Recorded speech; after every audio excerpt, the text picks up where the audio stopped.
Salve, salve pessoal, tudo bem com vocês? Vitor Santos aqui na área. E bem, faz muito tempo que eu não posto aqui no canal. Não estava aqui com o ambiente preparado, tô montando aquele aquário ali atrás, tá meio caótico ali. Tô tentando esconder aqui um pouco a bagunça, mas prometo que essa semana eu dou uma arrumada aqui. Mas enfim, eu resolvi, né, voltar aqui porque a gente está vivendo um momento muito delicado, né, na área de tecnologia. Muita gente que tinha o sonho de entrar, preocupado se ainda vale a pena entrar ou não. E a gente, né, tá vendo essa loucura que tá aí no LinkedIn e nas demais plataformas de contratação, os grandes youtubers aí também, né, como eles estão trazendo as notícias. Enfim, tá todo muito preocupado, muita gente vindo perguntar pra mim, né, como que tá a área. E aí eu resolvi fazer um vídeo aqui, praticamente pra poder mandar para as pessoas quando elas me perguntarem. E, obviamente, se vocês acharam alguma coisa interessante aqui, né? Vocês podem deixar aí nos comentários, manda pergunta aqui, ou então lá no LinkedIn que eu apoio vocês da maneira que for possível, tá? Mas bem, qual que é a minha opinião aí, né, sobre se a IA vai matar a área, se ainda tem vaga, como que estão as coisas, tá? Eu acho que a gente tem que voltar, literalmente, aí, pelo menos uns 15 anos atrás. Eu já tô aqui na área 17 para 18 anos, né? Cara, antigamente era difícil você conseguir entrar nessa área. A galera entrava muito por indicação mesmo. Era bem complexo, tá? Os salários não eram altos, tá? Mas é uma área que, se você entrasse nela, você tinha boa chance de ter estabilidade, né? Porque tinha pouca gente, né, dentro desse mercado. E aí, até mesmo, né, grandes empresas, né, como Itaú, fiquei lá uns 4 anos, né, todos os dias eu vejo gente no meu LinkedIn, né, que tá saindo de lá, tá sendo demitido de lá, entendeu? Gente com 26 anos de casa, gente com 20 anos de casa, PCD. Os caras estão passando, né, a faca lá em todo mundo, né, inclusive eu saí de lá. E o mercado, ele ainda tá absorvendo bem pessoas com currículo, né, legal. Eu fiquei um dia desempregado. Eu saí de lá, eu tinha recebido uma proposta já, que eu tinha recusado na semana anterior. Aí eu liguei pros caras aí, velho, ainda tem a vaga aí? Tem, então pode chamar. E assim, fiquei um tempinho como CTO nessa vaga, né? Tava como CTO de uma empresa de aplicação de inteligência artificial lá no Rio de Janeiro, de home office daqui de Minas mesmo. E depois eu transicionei para uma fábrica de software, né? Os caras lá estavam com dificuldade com os investidores e tudo mais. Tudo demorou muito para poder ficar pronto, né? E aí eu acabei, né? Eles acabaram ficando sem grana, na verdade, para poder pagar, né? Eu tenho duas filhas, tenho casa, tenho conta para pagar. Não conseguia ficar, né? Só trabalhando sem ganhar dinheiro. Então, fui trabalhar numa fábrica de software. Esse eu nunca curti muito, fábrica de software, pela questão de mesmo de projeto, né? Mesmo as grandes fábricas de software, se não tem projeto para sua role ali, os caras acabam te cortando, né? E eu já faz bastante tempo que eu tô querendo, né, reduzir, né, a parte de desenvolvimento, de programação, e tava focando a carreira mais em DevOps e arquitetura, né? Tanto que nesses 4 anos que eu tava no Itaú, eu tinha conseguido ficar 100% como arquiteto. Antes eu estava em algumas startups americanas que eu fiquei como DevOps. Alguns projetos lá que me alocaram na época que eu estava nos Estados Unidos. Estava trabalhando nos Estados Unidos, né? E a fábrica também. Eu acabei pegando algumas roles de programador, né? Entre um projeto e outro, como DevOps. E aí eu resolvi, né? Ir pro Itaú, achei que ia ficar 20 anos com os caras lá, mas hoje nem lá, que era um lugar considerado muito estável, o pessoal não tá conseguindo ter estabilidade. E aí, depois de ficar 9 meses trabalhando ali na fábrica, no mesmo cliente, né?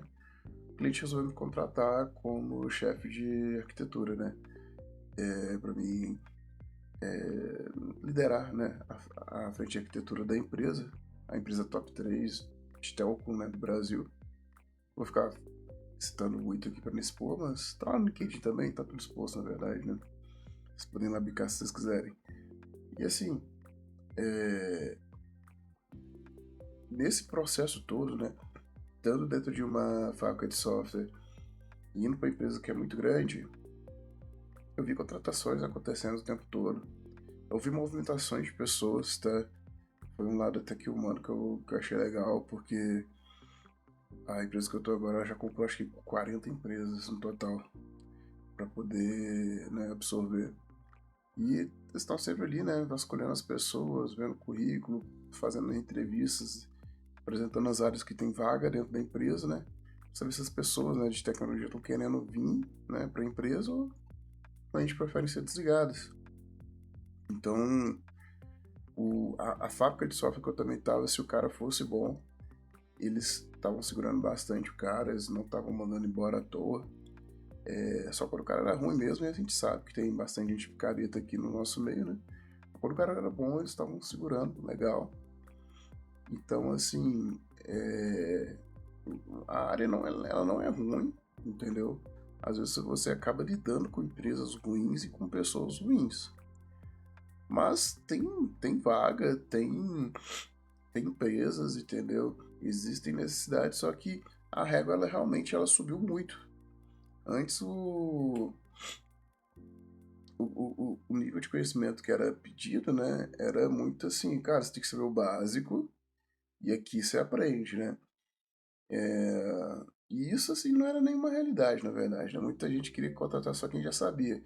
Só que chegou num momento do mercado que ou você contratava alguém para treinar e moldar, ou você não contratava. E os grandes nomes estavam todos em grandes empresas, entendeu? E o mercado de pequenos e médios, empresários aqui, eles tinham que pegar alguém que ainda precisava, né, de um refinamento, né? E ele refinava as pessoas dentro de casa. Geralmente tinha um cara foda que ele pagava bem e contratava um monte de júnior, pleno e tudo mais, e ia tentando estruturar uma equipe, né? Baseado ali em evolução de carreira, em treinar a pessoa e tudo mais. E assim, quando chegou a pandemia, cara, isso acabou. O salário disparou. Eu tinha vi um salto antes da pandemia, mais ou menos um ano antes da pandemia, já estava começando, né, a questão ali do home office para os Estados Unidos, né? E aí eu acho que eu fiquei um ano e meio antes da pandemia, mais um ano e meio na mesma empresa americana. Então, assim, meu salário em relação ao salário brasileiro, naquela época eu tinha aumentado 5 vezes já. Tinha saído da empresa brasileira, ido para uma americana, e meu salário tinha aumentado 5 vezes. Eu estava muito feliz. Quando chegou a pandemia, eu acabei continuando nessa empresa americana e ainda fui dar consultorias, né? E eu estava ganhando quase o mesmo valor do meu salário em consultoria. Então o salário dobrou. E aí teve um momento em que eu resolvi experimentar ir para a área de fábrica de software, que tava, os caras estavam com esses salários absurdos, né? E teve um mês que eu consegui fazer o dobro do meu salário. Então, assim, foi um tempo muito legal. Quem farmou dinheiro, farmou. Quem farmou e gastou tudo achando que ia ficar muito tempo nessa, que fui eu.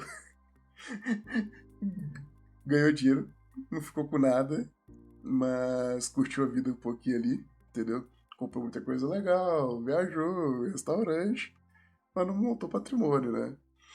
E aí, quando teve aquela quebra daquele banco, né, das startups, o mercado de global ele desacelerou. Antes você via um monte de vaga de 8 mil, 9 mil dólares, entendeu? Até 10 mil dólares mensais. E eram vagas fáceis de você pegar e com uma desaceleração ali, né? Passou ali uns 2, 3 anos ali da pandemia, cara, essas vagas elas ficaram escassas. A média das vagas caiu para 4 dólares, 5 dólares, cá, entendeu? Não, você não conseguia mais ver tanta vaga assim pagando tão bem. As vagas que pagavam melhor eram vagas assim com muitos requisitos, mais difíceis de você conseguir acessar elas, né? E aí eu acabei indo ali pro Itaú, fiquei lá como arquiteto sênior alguns anos, eu cheguei a ser promovido para especialista em arquitetura, e aí vai aí essa saga que eu já contei para vocês.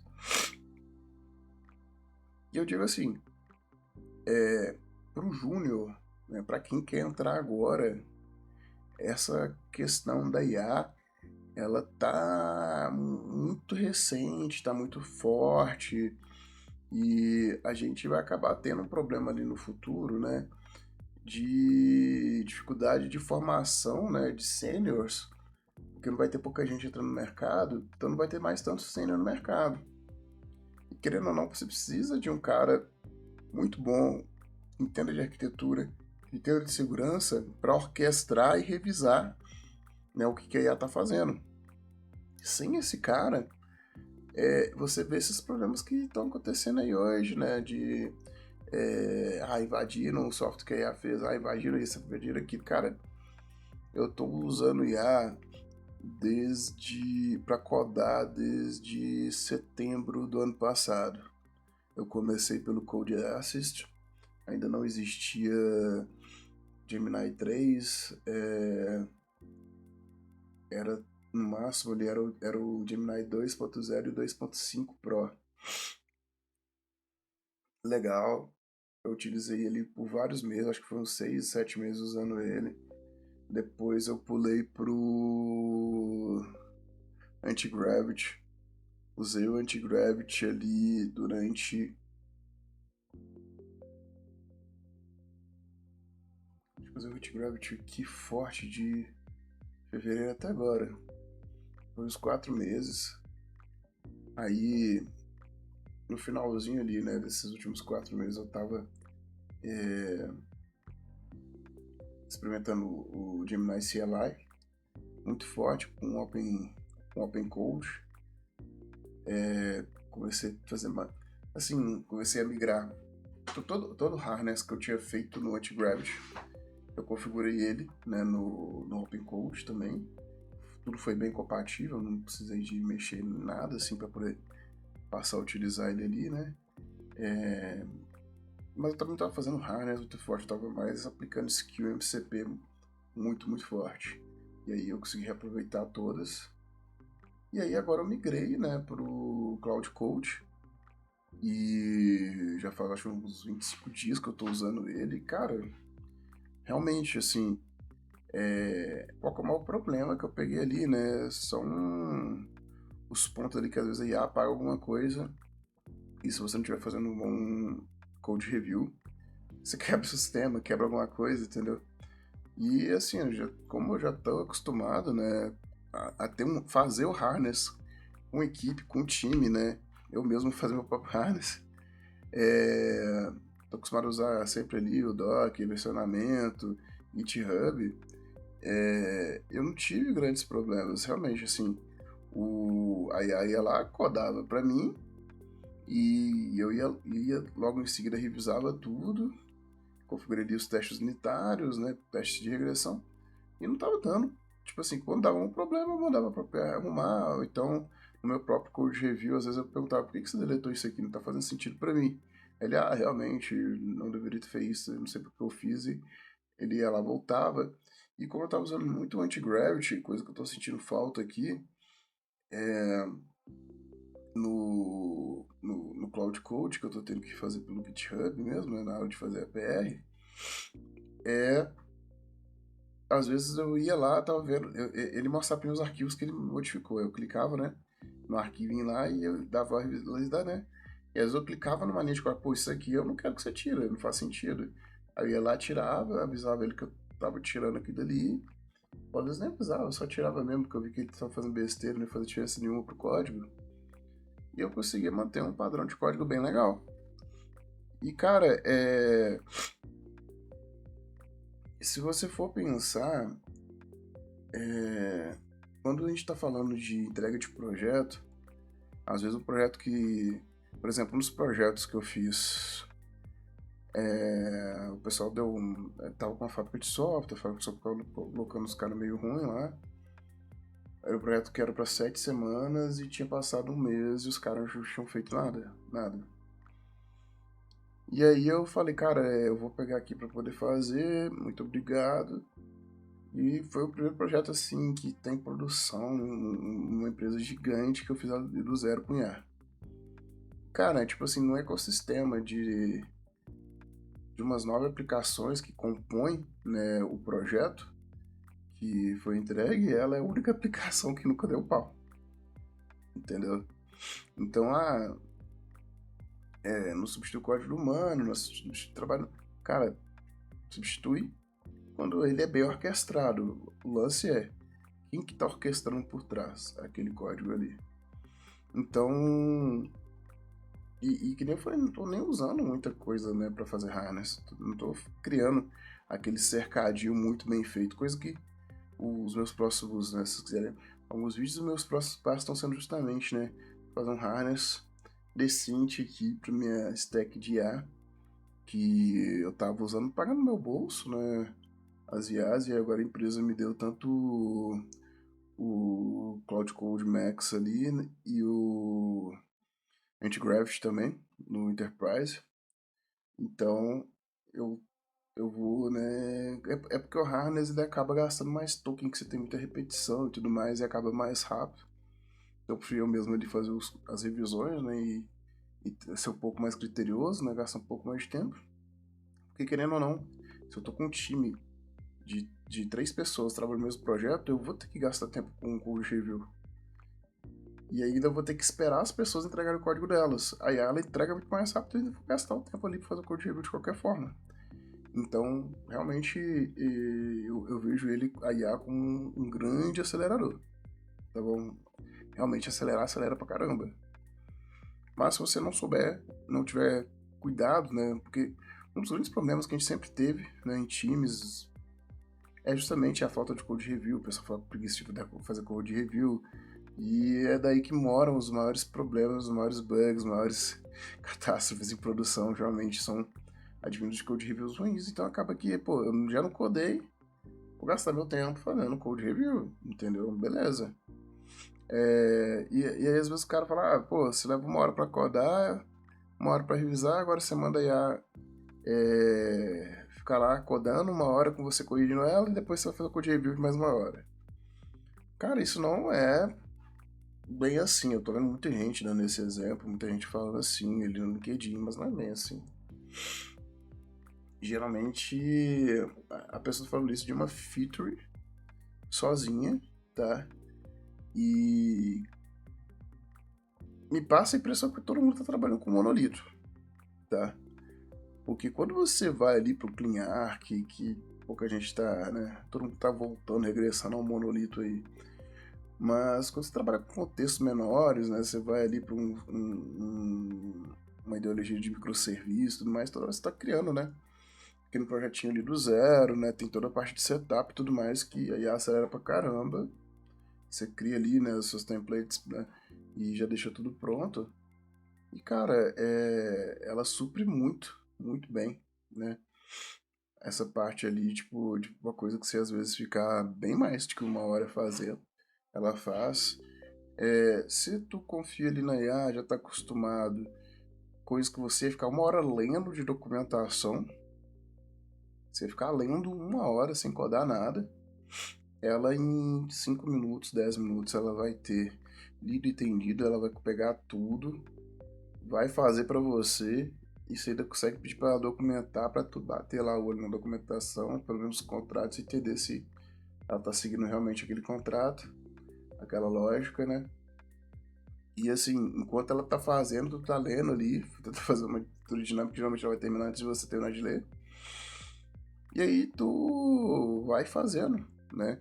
Num tempo muito menor e com o auxílio dela, a redução dos grandes gaps, que é o quê? Pô, documentação muito extensa, falta de objetividade às vezes ali nela, entendeu?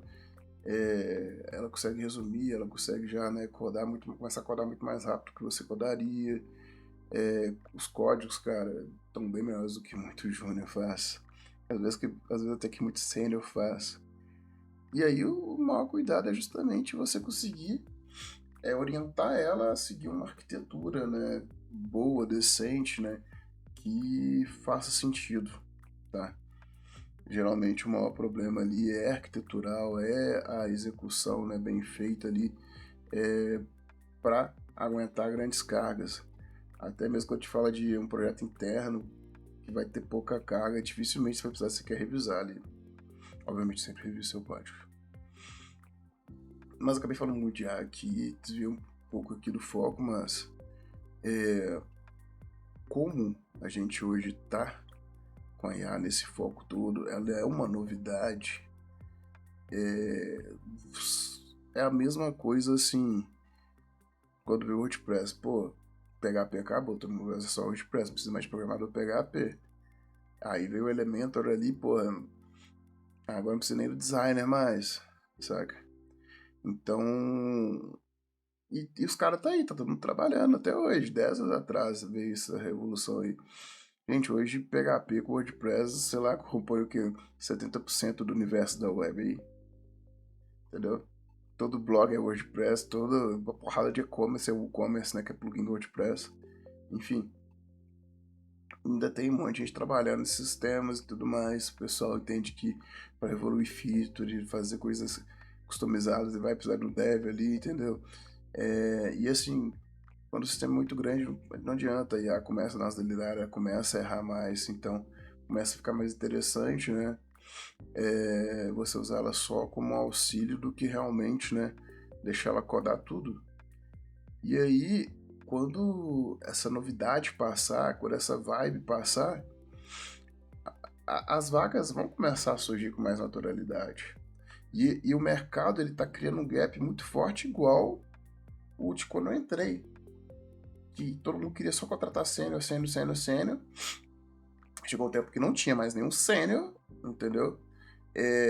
Muita gente vai desanimar de entrar na carreira por causa da competição com a IA. E daqui uns 2, 3 anos não vai ter formação de novos sêniors, novos plenos, entendeu? Então muita gente vai desistir de carreira, todo mundo tá desanimado. E aí eu acho que daqui uns 3 anos, 4 anos, 5 anos, cara, vai estar todo mundo contratando um júnior de novo, pleno, e treinando os caras, porque simplesmente não vai ter pessoas mais, tá?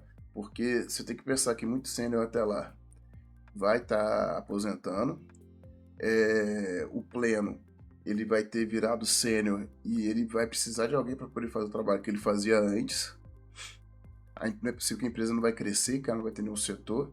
Então, assim, se a for uma empresa estagnada, provavelmente o cara não vai conseguir receber um salário bom também, ele vai acabar sendo essa empresa. Essa empresa vai tentar contratar alguém bom e não vai conseguir mais. Então, o mercado ele vai se autoajustar. Por quê? Teve muita contratação ruim, muita gente ruim que entrou durante a pandemia. O mercado tá se regulando, tá cortando as pessoas ruins, entendeu? Então a gente tem mesmo movimento, né, de falta de emprego agora, mas acredito eu que daqui uns 5 anos, pelos cenários que eu tenho assistido, entendeu? A gente vai voltar a ter. E 5 anos, 3 anos, 5 anos é o tempo que você precisa para amadurecer na área, montar seu portfólio, fazer os projetos, entendeu? Correr atrás ali, né, do estágio, ou de, sei lá, fazer moda antiga, cara, vai contribuir com o projeto público, vai fazer deploy lá no repositório do Linux, entendeu? Vai mostrar, vai estudar, entendeu? Que não vai demorar tanto assim. Eu acho que são movimentos de mercados naturais. Quando eu entrei, era difícil entrar. Sem indicação, era quase impossível você conseguir um emprego, tá? Você precisava de um portfólio forte. Aí, no meio da minha carreira, veio a pandemia, cara, e todo mundo entrou no mercado. E agora a gente tá vivendo, assim, um tempo igual ao de quando eu entrei na TI. Era difícil entrar, entendeu? E eu acho que sempre vai ter esses picos. Se acontecer alguma coisa de novo, vai ficar fácil conseguir emprego de novo, entendeu? Aí o mercado ele vai se autorregulando. Mas, assim, é questão de demanda e oferta. Infelizmente, durante a pandemia, ninguém tinha sistema, muita gente ainda estava ali no Excel, muito sistema defasado. O pessoal sentiu a necessidade de atualizar, atualizou e agora não precisa mais dessa galera toda, porque para manter é diferente de você, o time que você precisa para manter uma aplicação é diferente do time que você precisa para poder fazer a aplicação, tá bom? Então, assim, eu odeio front-end, por exemplo. Eu praticamente nunca fiz SaaS para vender e também sempre desanimei muito ali de trabalhar com jogos, que é a minha paixão. Por causa de front-end, cara, o jogo que eu fiz com IA foi o que me estimulou a comprar e pagar pelas IAs. Eu tive o Go IA Ultra e eu paguei também, aí eu troquei, né, pro Cloud Max 5X, tudo pagando do meu bolso. Fiz 3 sistemas gigantes, cara, do zero. Porque, porra, se tem alguém pra poder fazer front-end por mim, que eu posso ficar mandando nele aqui, eu preciso de pagar alguém, não preciso de pedir parceria com alguém pro cara, né, fazer o front pra mim, ainda tem que ficar mandando as coisas, esperar ele fazer e tudo mais. Porra, isso era o que me desanimava, de puxar alguns projetos pessoais aqui. Agora, meu irmão, tô decolando aqui, cara. Você não tem noção de como que eu tô decolando aqui nos projetinhos pessoais. Se vocês quiserem, divulga o vídeo. Comenta aqui embaixo, tá? Fala que vocês querem ver os projetos que eu fiz. Eu fiz 2 SaaS e um jogo. Então, se vocês quiserem dicas de áreas, esse tipo de coisa, comenta aqui, porque o canal tá meio abandonado. Porque realmente, assim, quando você não tem retorno nem de comentário, né? Saber se o conteúdo tá legal, se as pessoas estão gostando ali, né? Você acaba deixando de lado. Mas se vocês quiserem ver, podem chamar aí, podem comentar aqui no vídeo que eu venho aqui pra poder mostrar pra vocês. Valeu!